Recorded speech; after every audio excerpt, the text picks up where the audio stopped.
Quite a few years ago, I took some special training with Shotokan Karate, and my sensei was a 5th degree black belt and trained in special forces.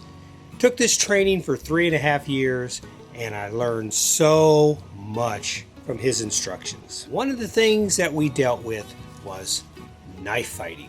Among many other training techniques as far as hand combat, using your legs, the whole Shotokan Karate gamut, the one thing that we did train with was knives. It's a real simple technique that if you get used to using, may help you out in a real bad situation. Coming right up.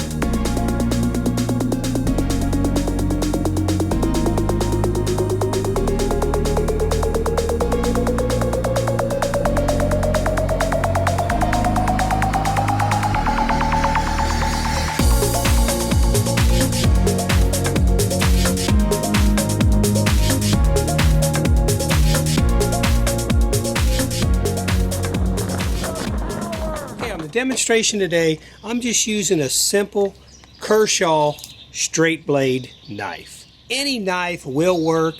Pocket knife may not be as good just because if it doesn't lock into place, you could have a lot of trouble if the knife decides to break down as it hits the point of contact. So I would recommend either a lock blade or a straight fixed blade like this works pretty good.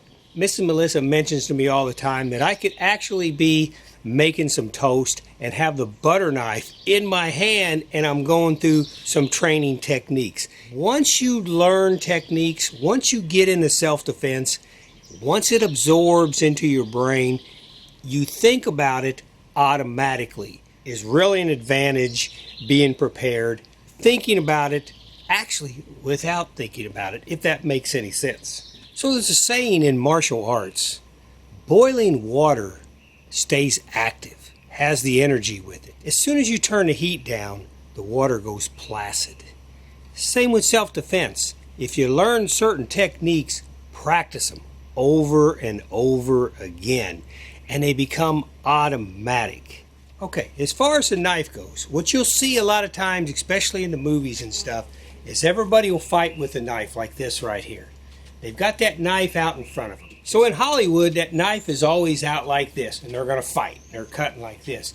Now, that is a technique. So I first of all do want to point out that what I'm getting ready to show you is just one technique out of numerous techniques.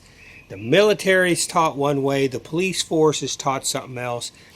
Maybe different forms of martial arts even have different ways of knife fighting. This is the way that I was shown, and I really like it, and it just makes a lot of sense to me. So instead of setting up like this right here, okay, the one reason I don't like this is because I've got my knife out front.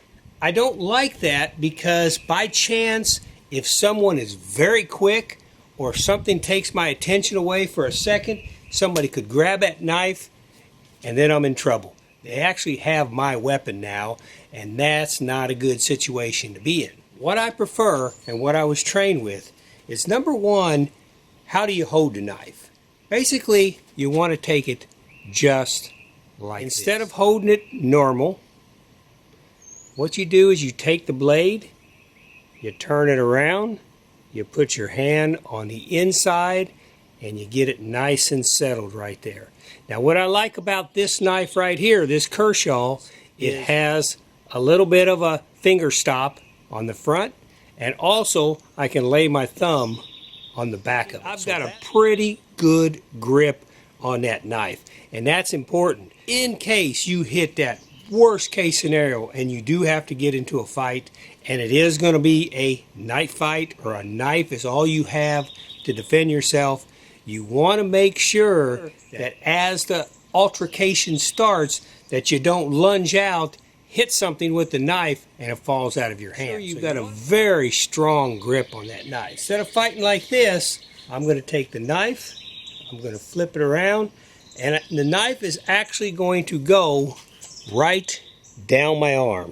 Now there's a lot of different reasons why this is a good way to carry a knife. There are video cameras, security cameras, phones everywhere. If I have to get into a fight and I have to pull a knife, if I'm like this, it's obvious that I have a knife out there. I'm going to fight somebody. Now that's okay. If you're going to defend your life, that's okay. But this is a deadly weapon, and right there's proof that I have a deadly weapon out. You're also giving your cards away because the person that is going to attack you can see he's got a knife. I got to be careful. He's got a knife. Watch out. Watch out. Keep his eyes on that knife. Where's that knife going to be? You have the knife like this, and you're setting up. The knife is pretty well hidden. Now, it's not completely invisible. When I carry my knife, I carry it on my side, and I practice all the time. If something happens, something really bad is going to go down, I first of all take my defense stand. I move my feet a little bit sideways. My hands come up, but at that point right there, as this hand starts to come up, this knife is being pulled from the sheath and set almost behind me. This hand is still out there at the block.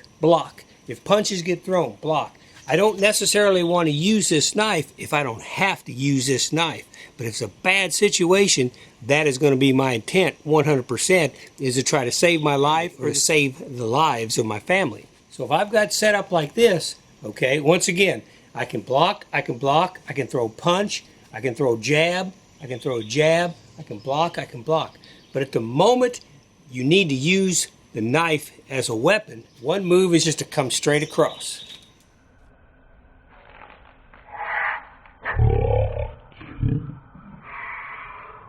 Once you make that straight across move, then you can go in, come back, straight across, come back, cut up.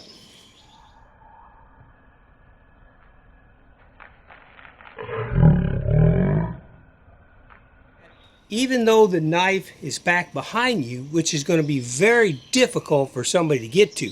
Let's say somebody does a lunge to try to get my knife. As soon as they start coming down, their body starts coming down. I'm going to block them, but at that point right there, I'm just going to come up like this. I can do pretty much a figure 8 with that knife, and no matter what, I'm going to pretty well cut whatever I need to cut in order to get out of the situation. In any kind of altercation like this, you got to remember, there's flight or fight.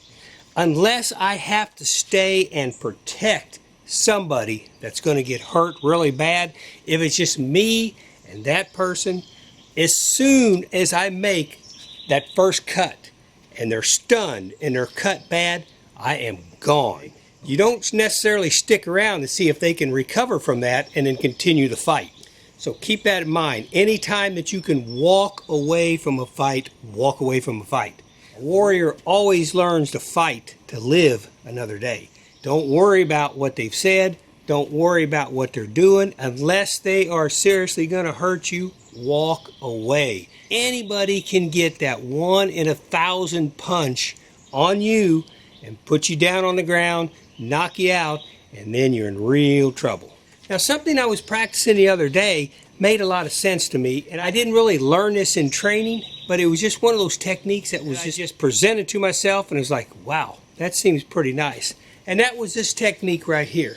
When I go to cut up like this, take this arm and stop my right arm, just like that. When I go to make that slice straight up, what this is actually doing is this is stopping it from going up in the air, which is opening up a lot of areas for me. I would rather just bring it up like that right there and stop it. Now, I also like that technique because I'll bring it up and then I'm in perfect position to go forward. Like this left arm is actually going to assist in the power stroke going in. Up and then boom, straight in. Up, boom. You got a lot of power there going in if you need to go in, if you have to. To find yourself a plastic knife, try to find yourself a stick. Do not, as you're starting out, train with a real knife. Not a good idea at all. Once you get good with a plastic knife, once you get good with a stick, then find the right knife for you, start wearing it all the time, And if you need to use it, if you have to protect your family, you'll have it with you. I appreciate you coming to the channel. That's LAF Space Film Fest. That's capital LAF Space Film Fest. Hey, if you would, hammer down that subscribe button. I appreciate it. Helps me to put out little mini videos like this. Remember, in self-defense, if you learn one little technique in a day, you're that much better than before you learn that technique. In case things get bad, everything starts to add up. The more you know, the better off you're going to be. I highly suggest, if you are interested in self-defense, take the training. Find you someone out there, either in a group setting or a private setting. Find somebody that knows self-defense that can teach you these things, because everything you learn will prepare you for the future to help protect not only your own life, but the life of your family. And you have a good day.